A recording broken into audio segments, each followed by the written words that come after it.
argument. There's no refuting the stuff I teach and preach. And I can go to the Bible. Anybody that says, well, I clean everything that's just written in the Bible.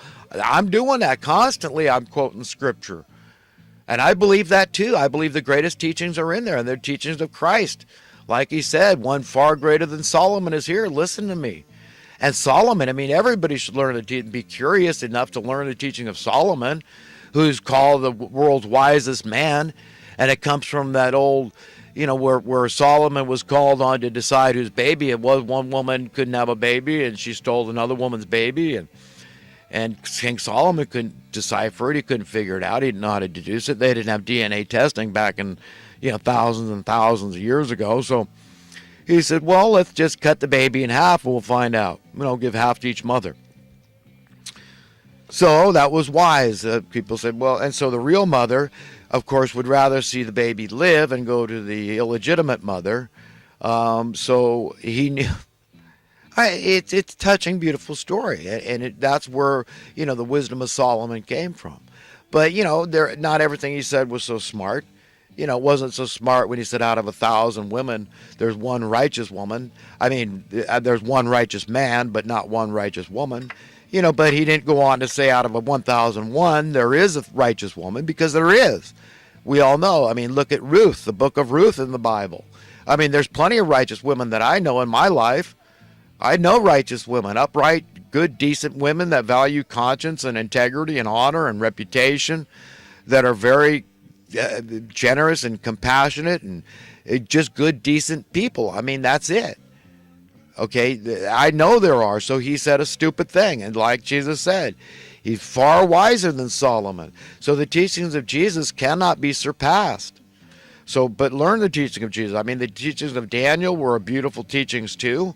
Very important to read what happened there. I mean, in fact, that's probably where the Seventh-day Adventists get their beliefs on nutrition. Why they're primarily vegetarian, though they're not. They don't exclude non-vegetarians from the church. They don't care. I mean, it's to each his own, but it was health principles they're following, basically.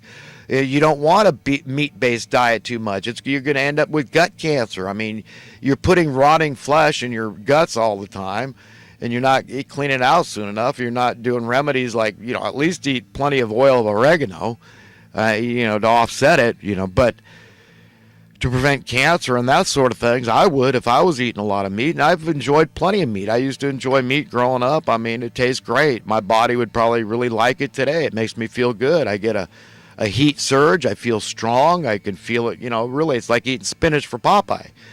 So I get the meat thing. But the Seventh-day Adventists primarily have a vegetarian or plant-based diet, let's say. But soy, as we all know, is bad. It's got with the estrogen mimicking chemicals, and so men want to definitely avoid. I think women too want to avoid eating a lot of soy, definitely. But if any. So I don't recommend that. But there's plenty of other plant-based alternatives. But the point is, in the book of Daniel, there's a story about how Daniel wanted basically a plant-based diet. He didn't want the rich food that the king wanted him to eat. This was the food that was, coveted. They wanted a lot of meat in their diet, right? So the king wanted Daniel treated well, and the guard, he thought the king was going to have his head, Nebuchadnezzar, because, Daniel was going to look sickly. And what happened was Daniel looked great at the end of this period of time that whatever it was in there, and and so of course the guard was relieved, but he was freaked out about this, but didn't understand. I mean, we got the same stuff going on today where people believe that they need meat, and the mind is powerful, and beliefs are powerful. As a man thinketh, the power of thought. Mind over matter, all that stuff. So people really believe they need meat in their diet, and so they scarf down a lot of meat in good conscience. But really the truth is that people that live the longest, the meat that they eat is generally fish. So they're more like pescatarians. And I'm a bit of a pescatarian. That's a real word if you look it up. But once in a while I'll eat a bird. So, another word for me is probably a hypocrite when it comes to eating. I don't make a big moral issue out of it. For me, it's really very personal, because You know what? As much as I could enjoy eating a cow, as much as the next guy enjoy a hamburger and all that, listen, it tastes great. I confess, I admit, I've enjoyed plenty of cheeseburgers in my life. Delicious food, beef.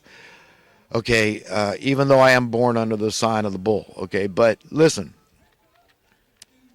it's I don't want to work in a slaughterhouse, and I don't want to make somebody else do my dirty work. Okay, and enough said. That's basically it in a nutshell. And I will eat a turkey a little bit on Thanksgiving, something like that. But you know what? I can live without birds the rest of the time, and they taste great too. I mean, what tastes better than fried chicken?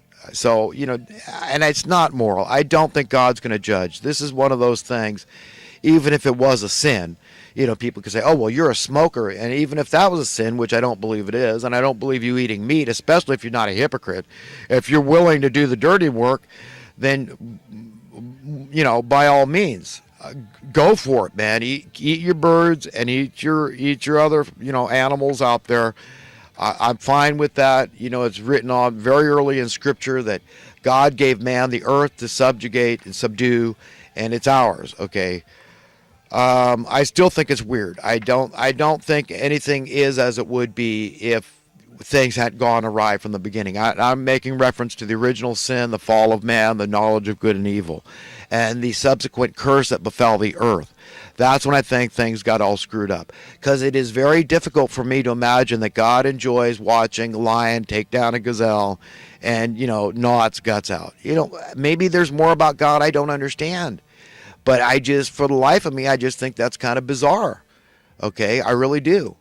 I don't I'll admit readily, I don't understand everything. But maybe I'll understand more as time goes on. But I think in a perfect world, an ideal world, I don't think that we would want to eat animals. I think the whole idea of killing animals and scarfing them down is wrong. And even with the fish, I mean, they got a face.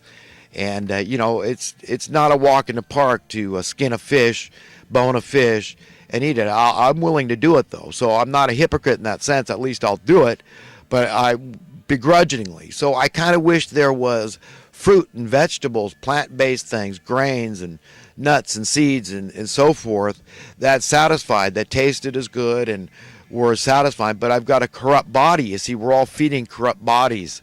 We've got a body of death since the original sin.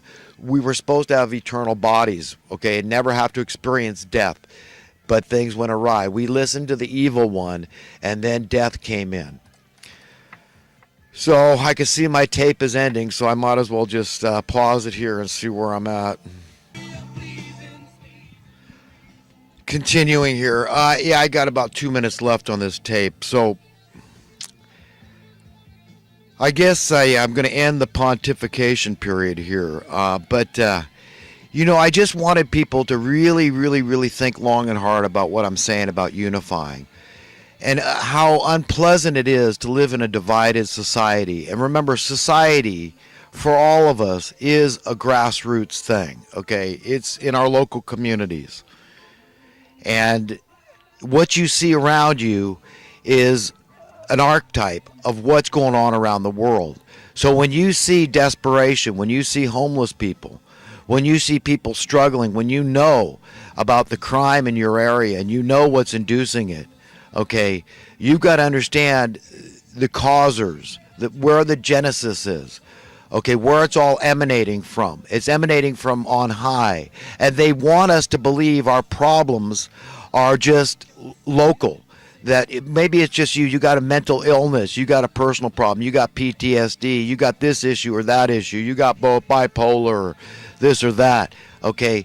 When really, okay, we should all be curious about all these, what problems would go away if we were free. And what I mean by free is we need to be entirely free. We cannot ever accept a plateau. We've got to have universal freedom.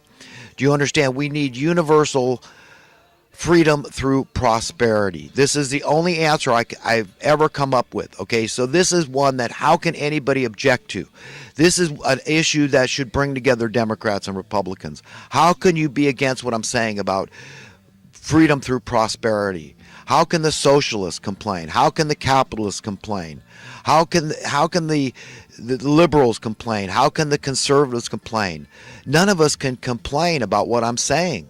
All I'm saying is we need to focus on local communities in the sense that we point the blame at the causers.